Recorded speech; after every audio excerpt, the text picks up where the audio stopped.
Hello everyone, welcome to the Hypergamous Journey. My name is Denise. I am on my way to roller skate. So yeah, I have on a black outfit. I think I've done this look before where I had geometric earrings on. But anyway, it's essentially a tennis dress, square neck tennis dress, long sleeves, and I have some bell bottom or boot cut. They're more like bell bottom because they're really wide, like bell bottom yoga pants. And the tennis dress hits maybe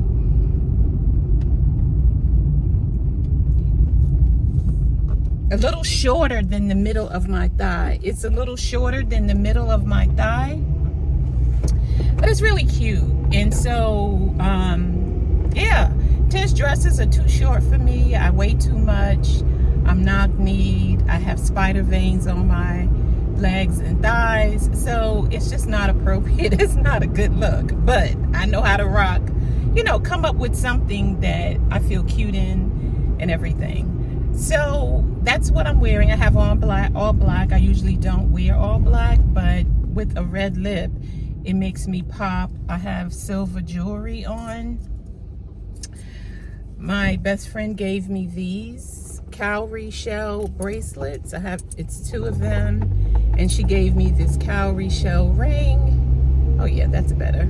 Cowrie shell ring and these bracelets. And people say, it's okay today to mix metals, but I don't like to mix metals. I like to keep gold with gold and silver with silver. That's just me.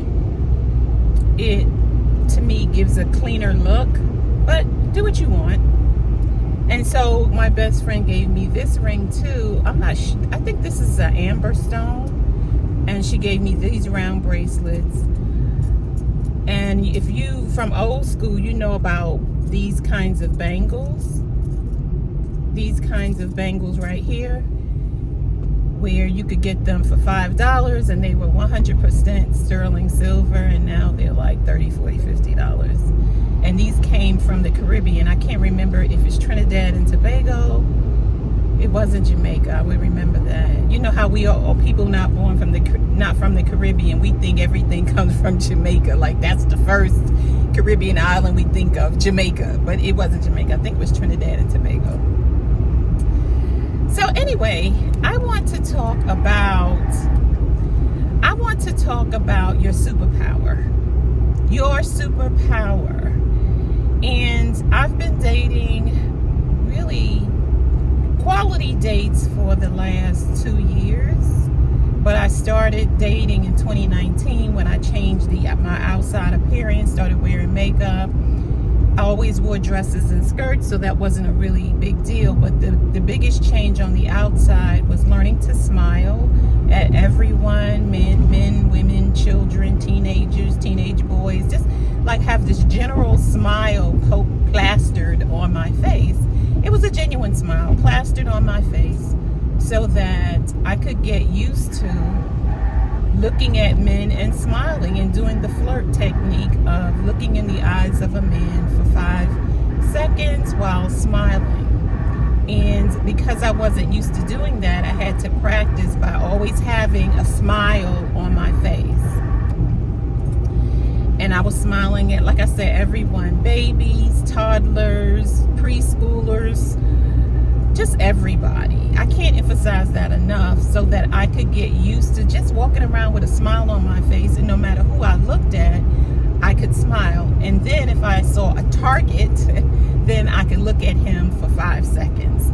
And so now I do it because it makes me feel good. It just makes me feel good to smile. I don't care if it's not anybody in particular. It just makes me feel good to smile. And I feel a whole lot better. I feel a whole lot happier. But I wanted to tell you about this one superpower that we all have and that we as women don't use enough. And that superpower, when I say superpower, I mean it makes things much easier in your dating life if you use this superpower judiciously. And using your judgment, knowing that you know this man is not for you if it's in the early stages of dating. And if you have been dating for a few months and you realize that after telling him how you feel about certain behaviors, he's not willing to change, or he is incapable of changing, either way, you use this superpower to end it. And that is, the superpower is the ability to walk away. The ability to walk away. I don't like to give long drawn out explanations of why, unless, the man is really, really wanting it. But I'm not doing it so that I can tear him apart. It's not malicious intent or anything like that. It's just a real easy and simple thing to do, because it's not working out. Either it's really not working out for what I want. So he doesn't get to decide, well, I don't want you to walk away. We've talked about certain things, whatever it is. We've talked about it, and he's agreed to change, but he hasn't. He's still doing the same behavior. So, you have to decide how many times you want to talk about the same thing. For me, it's 3 times. And then some people would say that's too much, but I use it like a baseball thing. 3 strikes, you're out. That's the way I came up with it. You can say 2 times. But I also realize that when certain behaviors are ingrained in a person, it can be difficult for them to change.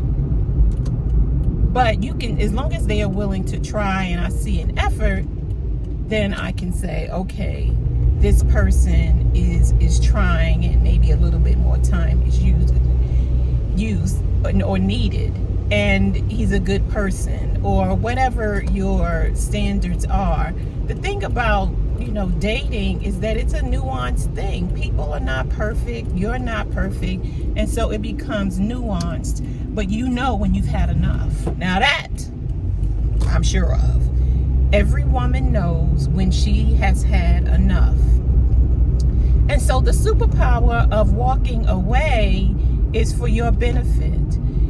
It's not working out. You've tried talking about it. You keep arguing about the same old BS. He's not willing to change, or he is incapable of changing, and you're not going to hang around any longer. Walk away. The sooner the better. And what I've discovered for myself is, as I date and date and date and date, the ability to walk away justifies itself faster and faster, faster and faster, faster and faster. And so that is your superpower, and you need to learn how to exercise it judiciously exercise it, using judgment, being realistic, being adult about it, giving a person a chance to change depending on what it is. Because honestly, at this very mature wisdom age, there are not a lot of men beating down our door. And I'm not saying you should put up with BS, but I'm just saying being mature about it and talking about whatever the issue is to give the man an opportunity to rectify a situation. Knowing that no one's perfect and that it might take him some time. And then some things, it's like, well, we've talked about it 2 times, 3 times, whatever your number is. For me, it's 3.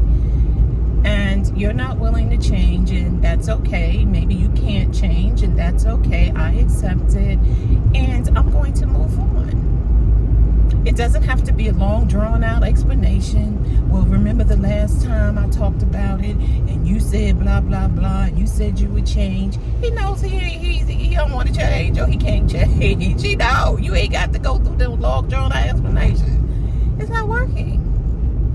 It's not working. And so, some men, they want an explanation, and they want to go blow by blow, bit by bit, step by step about what's happening, so that they can break you down and convince you to stay a little bit longer. And you have to decide whether that's what this man is trying to do, or he's really is, you know, mentally slow. And in that case, you probably don't want him anyway because he's mentally slow. So that's all I'm saying. The ability to walk away, that's your superpower. The sooner that you can implement it, the better you will be. And honestly, you know, I've had that ability to walk away. And what helps with that ability to walk away is I don't sleep with these dudes. I don't sleep with them. And that's what makes it hard for you to walk away when you have had intimate relations with them once. Once might not bond you that strongly, but if it's more than once, 2, 3, 4, 5 times, then it becomes an issue to walk away quickly. You start to justify and look past behaviors that make you feel bad about yourself. For example, what would be a good example of this?